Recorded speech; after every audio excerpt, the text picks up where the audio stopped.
Our next set of viruses are also transmitted by airborne transmission. These include viruses found in the MMR vaccine, which stands for measles, mumps, and rubella.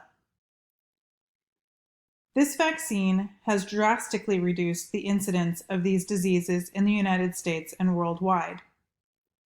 However, as we are seeing in the United States today, these diseases are once again on the rise because fewer people are getting vaccinated, and herd immunity in the United States and elsewhere in the world is declining. Complications of the vaccine are extremely rare, though they do exist, but complications from these particular pathogens are far more common and can be deadly.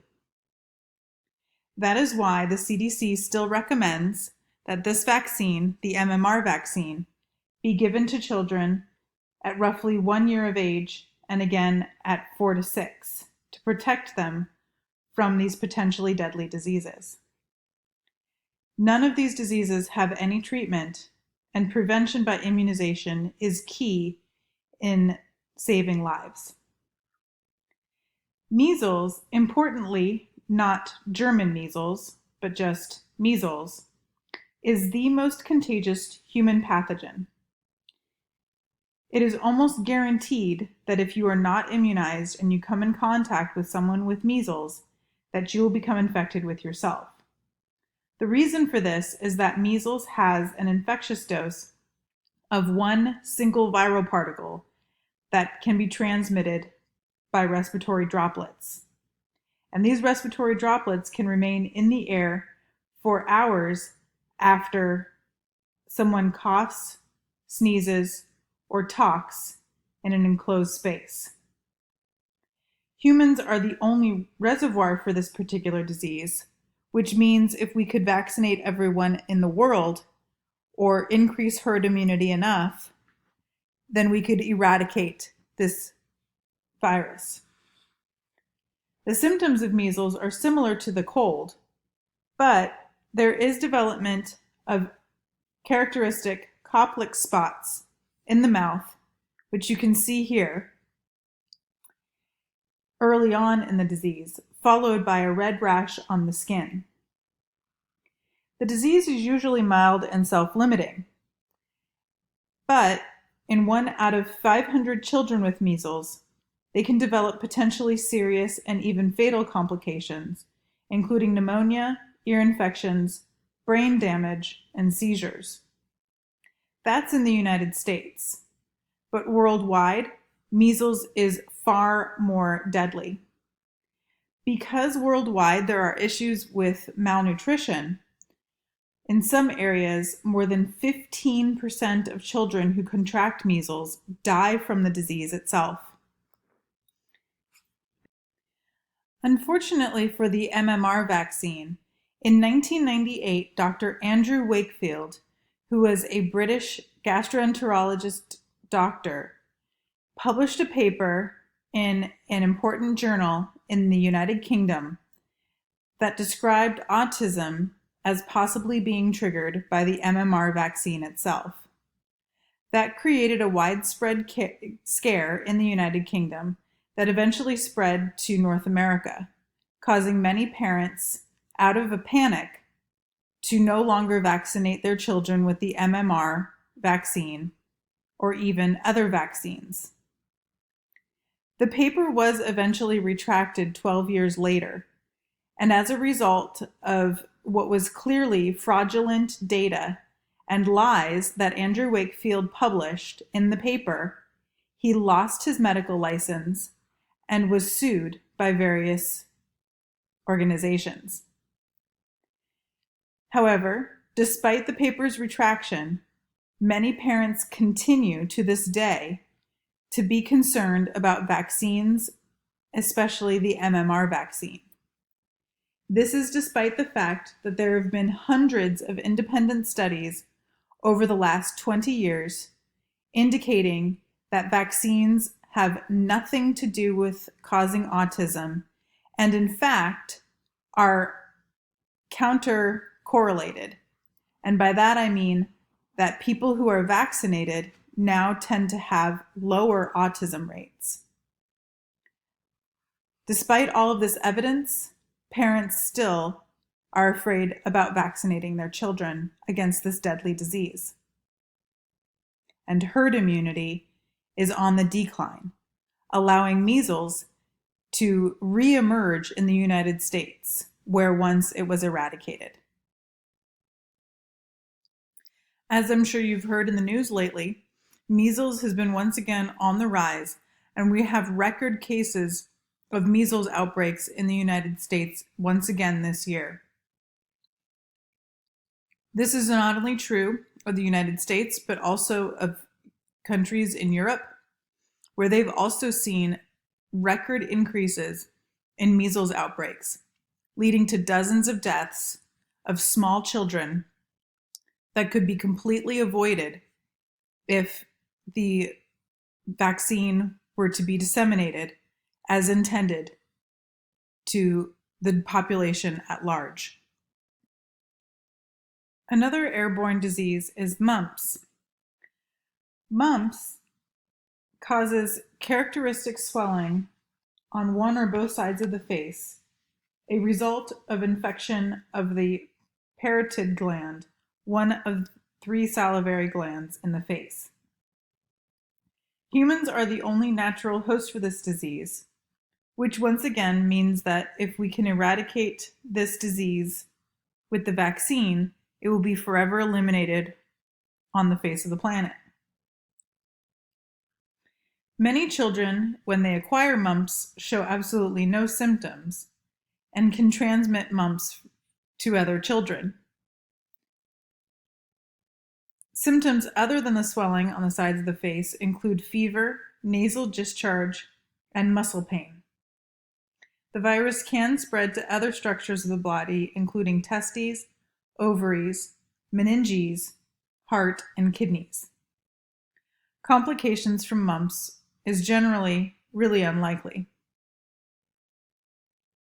Because of the MMR vaccine, estimates are that before the vaccine, about half the children in the United States became infected with mumps.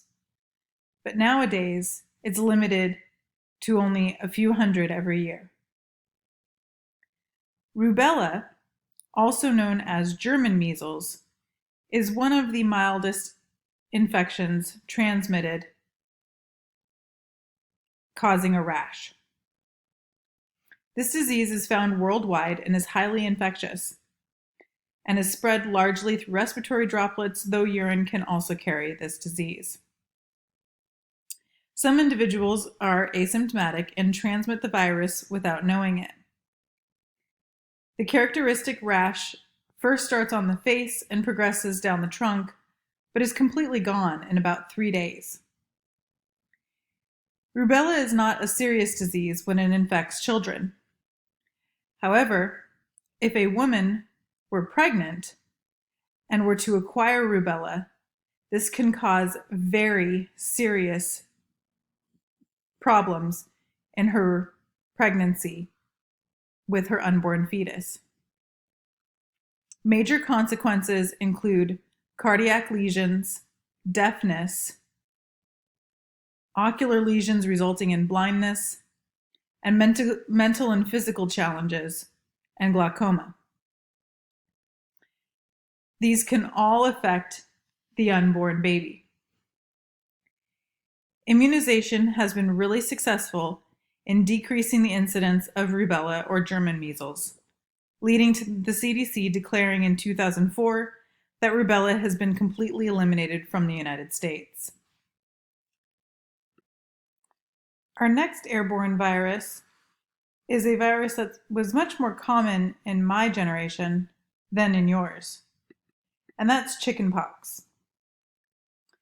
Chickenpox and shingles are in fact the same virus. Chickenpox is generally acquired by younger individuals, whereas shingles is seen in older populations. Both of these are caused by the same virus, varicella zoster. Chickenpox, even though it has the word pox in it, is not a pox virus that also belongs with smallpox or variola viruses.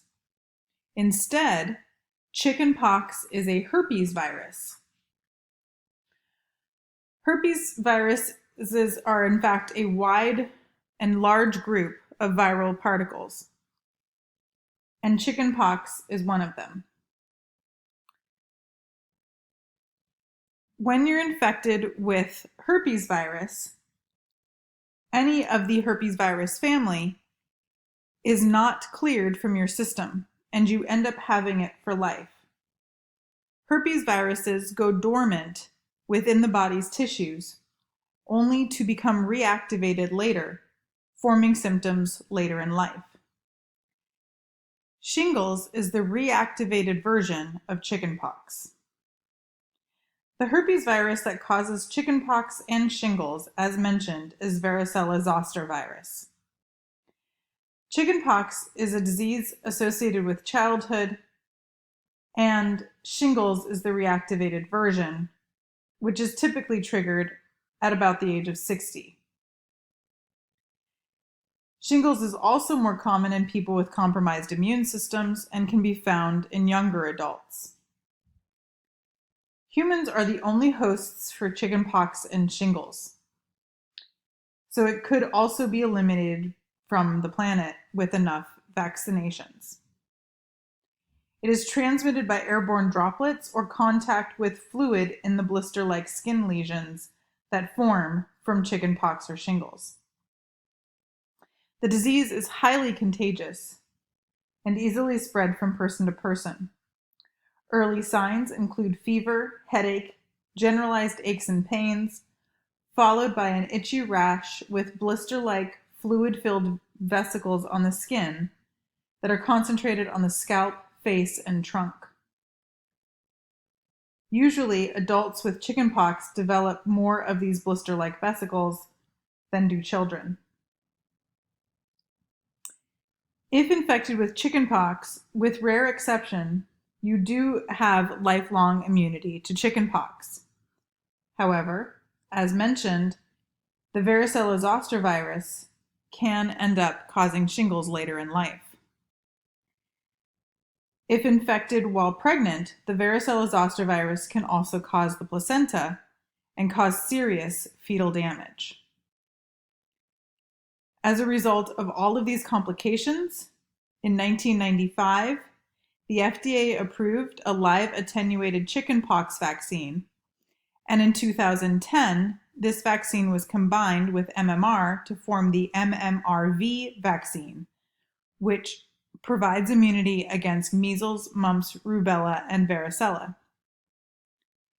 Unfortunately, some parents who, again, for unknown reasons about not trusting vaccines, are purposely infecting their children with chickenpox. And they throw chickenpox parties in order to try to get their children naturally infected with the virus itself. This is out of the unfounded belief that something natural, the disease, is better than something artificial, the vaccine. Even though if you catch chickenpox, the disease, you are much more likely to develop shingles later on in life than if you were to have the vaccine, in which case it's almost a 0% risk of developing shingles. Chickenpox generally is not life-threatening, as is shingles. But shingles is a miserable, painful complication that do occur in older individuals and people with compromised immune systems. About 1 in 5 adults that had chickenpox as children will develop shingles. We'll finish this discussion about shingles in the next section.